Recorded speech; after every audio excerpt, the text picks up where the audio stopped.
مفتی صاحب کیا لکھا ہوا ہے، BC ڈالنا کیسا ہے اور کیا یہ بھی قرضہ کہلائے گا؟ کہلائے گا تو قرضہ ہی یہ بھی. تو یہ قابل تعریف عمل نہیں ہے BCیاں ڈالنا، اور بے وقوفی بھی ہے. بے وقوفی اس لیے ہے کہ جب آپ کے پاس نہیں ہے تو آپ کیوں چاہتے ہو کہ میرا پہلے مہینے میں کمیٹی کھل جائے اور میرے کو جتنے پیسے مل جائیں؟ بھائی قرضوں سے اپنے آپ کو بچاؤ، جتنا ہے اتنا خریدو، آپ اتنا خرچ کرو.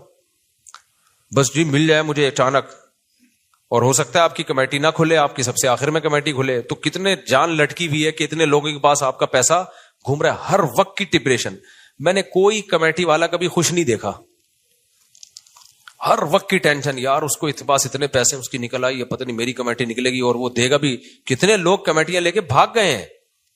آج ایک بندہ مجھے ملا، اس نے کہا کہ میرے اوپر دیندار آدمی، نمازی، پرہیزگار، کہہ رہا یار میں 10-15 لاکھ کا مقروض ہو گیا ہوں، میں بہت ٹینشن میں ہوں، میں بہت پریشان ہوں، میری مدد کرو. میں نے کہا بھائی میں کیا ہوا؟ کیا مجھے سمجھ رہے تھے کہ بہت بڑے سیٹ ہیں. میں نے کہا کیا؟ کہہ رہے یار میں نے کسی سے قرضہ لے کے انویسٹ کیا تھا بزنس میں، وہ پیسہ ڈوب گیا، اب وہ مجھ سے مانگ رہا ہے. میں نے قرضہ لے کے انویسٹ کیا کیوں؟ آپ بھوک سے مر رہے ہوتے تو قرضہ لے کے روٹی کھا لیتے. سمجھ میں آتا ہے. آپ کو کوئی ایسی خطرناک بیماری ہو گئی، زندگی موت پہ بن گئی، تکلیف برداشت نہیں ہو رہی، قرضہ لے کے گورنمنٹ کے ہاسپٹل میں علاج کر لیتے. میں نے اپنے بارے میں وصیت کی ہے، اچھا ہوا آ گیا سامنے. اللہ نہ کرے میں کوئی بیمار ہو جاؤں، مجھے گورنمنٹ ہاسپٹل میں علاج کے لیے لے جانا ہوتا. پتہ ہے کیا ہے؟ لوگ کہتے ہیں کوئی اللہ نہ کرے کوئی حادثہ ہو جائے، زخمی ہو جاتے ہیں نا، لوگ اٹھا کے ڈائریکٹ آغا خان میں لے جاتے ہیں. بل تمہارا باپ دے گا پھر، یہ بتا دوں میں. ہاں یہ بہت ہوتا ہے مشہور لوگوں کے ساتھ. جہاں دیکھا کوئی ایکسیڈنٹ ہوا، کوئی فائرنگ کراچی میں، اللہ سب کو بچا کے رکھے، عافیت سے رکھے، زخمی ہو گئے ڈائریکٹ جی آغا خان میں لے جاؤ. تو جو مجھے آغا خان میں لے کے جائے گا بل پھر وہی دے گا سارا، یہ میں بتا دوں. کیونکہ اس وقت آدمی ہوش میں نہیں ہوتا، جہاں لوگ لے جا رہے ہوتے ہیں آدمی چلا جاتا ہے. پھر جب 15 20 30 40 50 لاکھ 1 کروڑ کا بل بن کے آ گیا تو عذاب ہے بھائی. یہ ہسپتالوں میں، گورنمنٹ ہاسپٹل میں وہی علاج ہوتا ہے جو پرائیویٹ میں ہوتا ہے. ہاں ٹیسٹ ویسٹ میں کوشش کرتا ہوں، جو چھوٹے موٹے ٹیسٹ ہیں وہ اچھے ہاسپٹل سے کرواؤں. لیکن جب کوئی اللہ نہ کرے بڑی بیماری آتی ہے جس میں لاکھوں روپے روز خرچ ہوتے ہیں، بھائی وہ آدمی گورنمنٹ میں ہی کروا لے. سمجھ میں؟ تو اپنے آپ کو اتنا نہیں مصیبتوں میں ڈالو. میں نے لوگوں کو دیکھا ہے، کروڑوں پتی لوگوں کی جائیدادیں بک گئی علاج میں. تو کیوں یار ایسا؟ پھر زندہ رہ کے بھی آدمی کہتا ہے ختم. ٹھیک ہے نا؟ ایک ٹیکا اتنا مہنگا لگ رہا ہوتا ہے. تو یہ کھرب پتی لوگوں کے کام ہے. آغا خان میں علاج کروائیں، جو مہنگا علاج ہے وہ زرداری صاحب کروائیں، وہ نواز شریف صاحب کروائیں. ان لوگوں پہ سوٹ کرتی ہیں یہ چیزیں. نارمل جو ہم جیسے لوگ ہیں، میں نہیں کہہ رہا ہم غریب ہیں، اللہ نے میرے پاس بہت کچھ دیا ہے، لیکن میں کیوں سارا آغا خان میں لگا دوں بھائی؟ میں چھوٹی موٹی بیماریاں ہیں، ٹیسٹ ہیں، وہ ٹھیک ہے. اس کے لیے تو جو ہے نا وہ آپ کوشش کریں، لیب اچھی ہونی چاہیے. اس میں تو میں آغا خان ہی کو ترجیح دیتا ہوں. اگر گنجائش ہو تو پھر آغا خان سے. لیکن اگر لاکھوں روپے کا مسئلہ جا رہا ہے، یہ جو بڑی کوئی حادثے ہو جاتے ہیں یا کوئی بڑی بیماریاں آ جاتی ہیں، اس میں تو ٹھک ٹھک ٹھک ایسے بل بن رہا ہوتا ہے. مجھے یاد ہے آج سے 10-12 سال پہلے میرا بچہ جو ہے نا گرا سر کے بل، سر پہ چوٹ لگی، شرارتیں کر رہا تھا تو الٹیاں شروع ہو گئیں. آپ کو پتا ہے سر پہ چوٹ کے بعد الٹی آنا خطرناک ہوتا ہے. فوراً MRI وغیرہ کروانا پڑتا ہے کہ دماغ میں MRI کہتے ہیں، کیا کہتے ہیں، دماغ کا MRI، سوری CT اسکین تھا یا پتہ نہیں MRI تھا کیا. اب مجھے زیادہ اسپتالوں کا پتہ نہیں تھا. میں نے ایک دوست کو بولا یار فوراً ہاسپٹل جاؤ، اس کے ڈاکٹر نے کہا CT اسکین کرواؤ، پتہ نہیں MRI کرواؤ دماغ کا.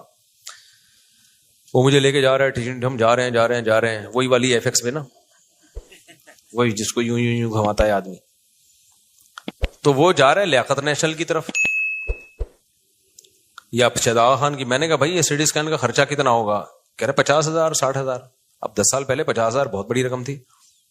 میں نے کہا آپ نے پہلے مجھ سے پوچھا ہے کہ میری جیب میں 50,000 ہیں بھی کہ نہیں ہے؟ کہہ رہے نہیں، دیکھیں مفتی صاحب علاج پہ کمپرومائز نہیں کرنا چاہیے، بچے کا علاج ہمیشہ اچھا ہونا چاہیے. میں نے کہا مجھے مشورے نہیں چاہیے، آپ اس کو اس ہاسپٹل میں لے کے جاؤ جہاں پیسے کم خرچ ہو. میں نے کوئی بھیک تھوڑی مانگنی ہے لوگوں سے یار. یہ بھی لوگوں کی اوقات ہے، اوقات سے بڑھ کر علاج ہو رہے ہیں، پیسے نہیں ہے تو آ کے بھیک مانگ رہے ہیں. بھائی یہ گورنمنٹ ہاسپٹل ٹھیک ہے، وہ بات نہیں ہے یہاں پہ، لیکن یہ بھی بنے ہوئے ہیں. اپنی چادر دیکھ کے پاؤں پھیلاؤ، آپ فنڈر بننے کی کوشش مت کرو. یہ کوئی طریقہ نہیں ہے کہ جی چونکہ علاج یہاں معیاری نہیں ہوتا میں نے آغا خان میں ہی کرانا ہے اور زکاتیں مانگنی ہے میں نے.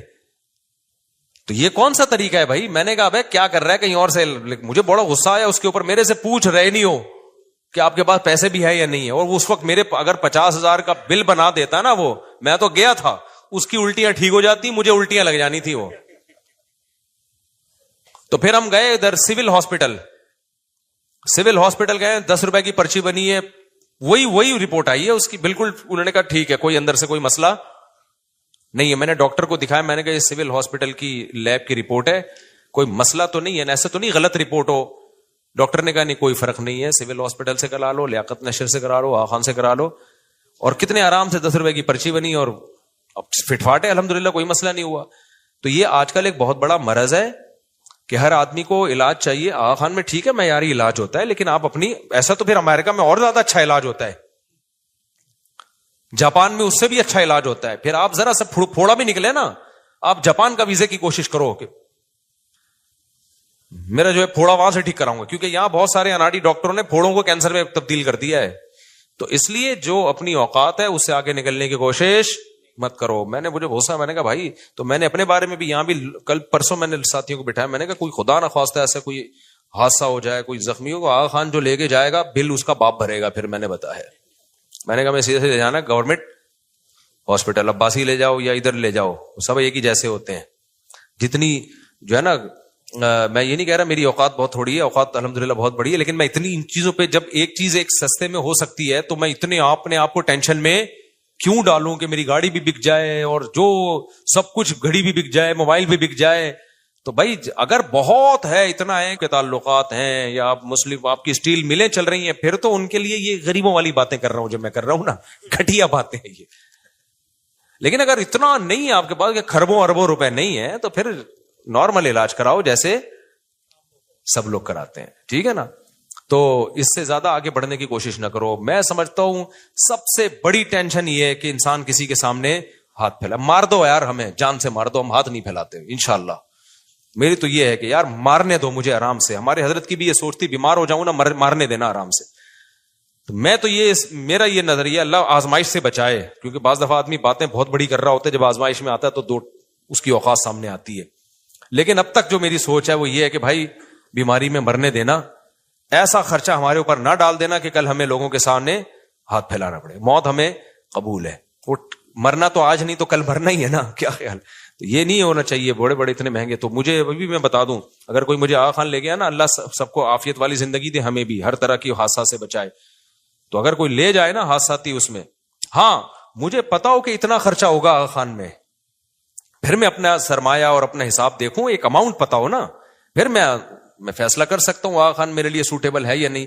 لیکن جب ایسے زخمی حالت میں یا کوئی ایسی ایمرجنسی میں جاتے ہیں, پتہ نہیں ہوتا پیشنٹ کو کیا ہونے والا ہے تمہارے ساتھ. بل جب بن کے آئے گا نا, آدمی کے ہوش اڑ جاتے ہیں. میں نے اپنی زندگی میں اپنے ریلیٹیوز کو دیکھا ہے, جائیدادیں بک گئی, زیرو پہ آ گئے, روڈ پہ آ گئے, وہ سب کچھ علاج میں خرچ ہو گیا ان کا, پھر بھی قرضہ ان کے اوپر, ساری زندگی ان قرضوں کو اتارنے میں لگ گیا. تو اس لیے فنڈر بننے کی کوشش کرو ہی نہیں, اور زیادہ آگے جاؤ نہیں. سب سے پہلے اپنا جنرل فزیشین جو ہے نا, جو گھریلو گلی محلے کا ڈاکٹر ہوتا ہے, یہ بھی ہلکی چیز نہیں ہوتا. لوگ اس کو لفٹ ہی نہیں کرا رہے ہوتے. جو غریبوں کے علاقے کا ڈاکٹر ہے نا, بہت ایکسپرٹ ہوتا ہے وہ. آج مجھے ایک بڑے ڈینٹسٹ سے میری ملاقات, انہوں نے بتایا کہ یہ جو جنرل فزیشین ہوتے ہیں نا, جو غریبوں کے علاقوں میں ہوتے ہیں, جن کی بہت کم فیس ہوتی ہے, یہ زیادہ ایکسپرٹ ہوتے ہیں, کیونکہ ان کے پاس ایسے ایسے کیس آتے ہیں, پوری زندگی انہوں نے آڑے ترچھے لوگوں کو ہی سیدھا کیا ہوتا ہے. سمجھ رہے ہیں؟ تو یہ ہلکے نہیں ہوتے, اس کو لفٹ نہیں کرا رہے ہوتے, ایک دم ڈائریکٹ پہنچنا ہے جی. وہ جو 5,000 روپے انٹری کی فیس لے رہا ہے, تو اتنا مسئلہ نہیں ہے. میں جانتا ہوں ایک میرا پیٹ خراب ہو گیا تھا, تو ایک پیٹ کے اسپیشلسٹ تھے, یہاں بیٹھتے تھے, تو ان کی فیس پتہ نہیں 4,000 تھی. اورنگی ٹاؤن گیا تو 500 روپے فیس ہے ان کی. وہی دوائیاں یہاں بھی لکھ کے دے رہے ہیں, وہی وہاں بھی لکھ کے دے رہے ہیں. تو میں نے کہا ڈاکٹر صاحب یہ ادھر 4,000 فیس ہے, ادھر 500 روپے ہے. تو انہوں نے کہا بھائی وہاں پیسے والے لوگ رہتے ہیں تو 4,000 فیس ہے, ادھر بےچارے غریب لوگ رہتے ہیں. تو میں نے کہا ہم پھر ادھر ہی آگے رہ لیتے ہیں, کیا خیال ہے, تاکہ ہم بھی پیسے والے, علاج میں ہمارا خرچہ بچے گا. لیکن اس کو اورنگی ٹاؤن والے لفٹ نہیں کرا رہے ہوں گے وہاں پہ کہ 500 روپے فیس ہے. یہ کیا علاج کرے گا؟ علاج تو ادھر ہوگا، ناظم آباد میں ہوگا، ڈیفینس میں ہوگا. ابے وہاں بھی یہی بیٹھا ہوا ہوگا، پرچی الگ کٹ رہی ہوگی. تو آغا خان والے بھی وہی ٹیکا لگا رہے ہوں گے جو سول ہاسپٹل میں لگ رہا ہوگا. پھر بھی اگر بہت پیسہ ہے تو پھر آغا خان میں کراؤ، بہت زیادہ اگر ہے تو پھر صحت پہ کمپرومائز نہ کرو. لیکن اتنا پیسہ مقابلہ کرنا آسان کام نہیں ہے بھائی. اچھا یہ میں واقعہ مکمل کر دوں تو وہ کہہ رہے تھے میں نے 8-10 لاکھ روپے کہیں سے قرضہ لے کے کاروبار میں لگا دی. اس سے مجھے یاد آیا کہ آغا خان میں جو لے کے جائے گا نا مجھے، بل کون بھرے گا؟ خود ہی بھرے گا وہ. تو اب اس میں کیا مسئلہ ہے؟ وہ کہنے لگے کہ میں پھنس گیا، میں یہ ہو گیا. یہ بہت کیسز آ رہے ہیں، میں نے فلاں سے ادھار لیا، کاروبار میں لگایا. پر بھائی تیرے پاس جب پیسے نہیں تھے تو ادھار لے کے کاروبار میں لگایا کیوں تم نے؟ ہوس ہے، ہوس، ایک دم مالدار بننے کا شوق. اپنے پاس دھیلا نہیں ہے تو لوگوں سے لے کے لگا دو. اور وہ بڑا بے وقوف ہے جس نے دیے ہیں. اب کہہ رہے ہیں وہ لوگ کہہ رہے ہیں کہ وہ میرے اوپر سر پہ کھڑا ہوا ہے جس کے پیسے میں نے لیے تھے. میں نے کہا بھائی بات یہ ہے کہ جب آپ نے کسی کا پیسہ لے کے لگایا، اگر وہ ڈوب گیا تو اسلام میں نقصان انویسٹر کا ہوتا ہے، محنت کرنے والے کا نہیں ہوتا. محنت کرنے والے کا بس یہ نقصان ہے کہ اس کی محنت ضائع ہو گئی. تو بنتا ہی نہیں ہے. کیا خیال ہے؟ اب تو ٹینشن اس کو ہونی چاہیے، آپ کو تھوڑی ہونی چاہیے ٹینشن. یہ خوب اچھی طرح سمجھ لو، جب کوئی کاروبار کے لیے پیسہ مانگے نا اور آپ دو تو سمجھ لو اب شرعی لحاظ سے بھی واپس نہیں لے سکتے. مفتی کے پاس کیس آئے گا، مفتی اس کو فیور دے گا، آپ کو فیور نہیں دے گا. کیونکہ جب کاروبار میں پیسہ ڈوبا تو جس کا پیسہ تھا اسی کا ڈوبا ہے. آپ کا تو پیسہ ہی نہیں تھا تو ڈوبا کہاں سے؟ تو میں نے کہا میرے بھائی تو نے 10 لاکھ لیے ہوں، 10 کروڑ لیے ہوں، 15 کروڑ لیے ہوں، جب کاروبار میں نقصان ہو گیا تو نقصان تو انویسٹر کا ہے. اب آپ کہہ سکتے ہیں اسلام نے انویسٹر پہ بڑا ظلم کیا، یہ تو کہہ سکتے ہیں نا. بھائی بات یہ ہے کہ جس کے پاس پہلے ہی پیسہ نہیں تھا اس کو پیسہ کا پابند بنا دینا یہ زیادہ بڑا ظلم نہیں ہے کیا؟ کیونکہ کاروبار میں کبھی پروفٹ ہوتا ہے، کبھی لاس ہوتا ہے. اس کے پاس اتنا پیسہ ہے نہیں کہ کاروبار میں لگا دے وہ، اور لاس بھی اس کے اوپر ڈالا جائے وہ تو زمین میں گڑ جائے گا. ہاں اس کی حماقت سے لاس ہوا ہے تو پھر اس کی ذمہ داری ہے. یعنی اس نے جیسے دکان کھلی چھوڑ گیا، رات کو سونے کی دکان کھولی، پیسہ آپ نے دیا، دکان وسیم نے بنائی، سونے کی دکان کھولی ہے اور سو رہا ہے اس میں. یہ دکان کس کی کھولی تھی اس نے؟ سونے کی. گولڈ کی دکان کھولی اور سو رہا ہے. چور سارا گولڈ لے کے چلے گئے. اب اس کو بھرنا پڑے گا کیونکہ یہ نقصان کس سے ہوا ہے؟ یہ اس کی کوتاہی سے ہوا ہے. سونے کی دکان کون تالے لگائے بغیر چھوڑ دیتا ہے؟ یا اس نے کاروبار میں قیمت اتنی کم رکھی کہ اس کی حماقت تھی، اس سے نقصان ہو گیا. تو جہاں مزدور کی یا جو مزاربت پہ کام کرنے والا آدمی ہے اس کی حماقت سے جو نقصان ہوگا اس کا تو وہ ہوگا. جو قدرتی طور پہ کاروبار میں اب ہوتا ہے، کاروبار میں کسٹمر ہی نہیں آ رہے تو وہ ٹوٹلی نقصان کس کا ہے؟ انویسٹر کا ہے. تو یہاں ایک اشکال ہوگا کہ انویسٹر بیچارے کا کیا قصور ہے؟ انویسٹر کا یہ قصور ہے تو نے پیسے دیے کیوں؟ تو پاگل ہے، تجھے اتنی عقل نہیں ہے کہ جیب جو اللہ نے ہم لوگ جو جیبیں سلواتے ہیں، کوئی سائڈ کی کوئی اوپر کی، وہ اس لیے کہ اپنے پیسے کہاں رکھیں. یہ جو دوسروں کی جیبیں ہیں یہ آپ کے پیسے رکھنے کے لیے نہیں ہے.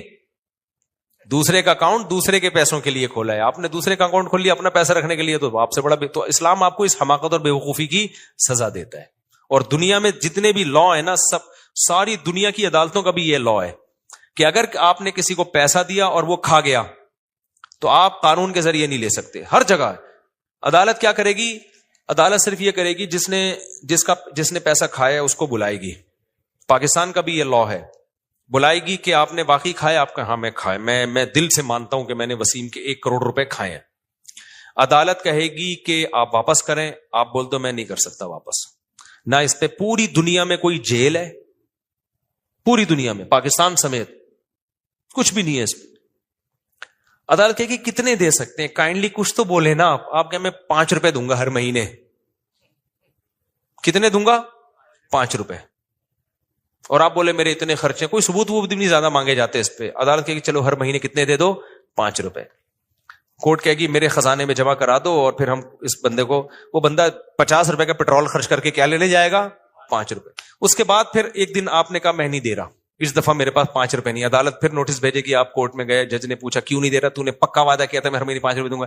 سر وہ مسئلہ یہ ہے، میرے ماموں کا انتقال، میری نانی کا انتقال، میرے گھٹنے میں مسئلہ، میرے فلانے میں مسئلہ، میں 5 روپے نہیں، میں 2.5 روپے دوں گا.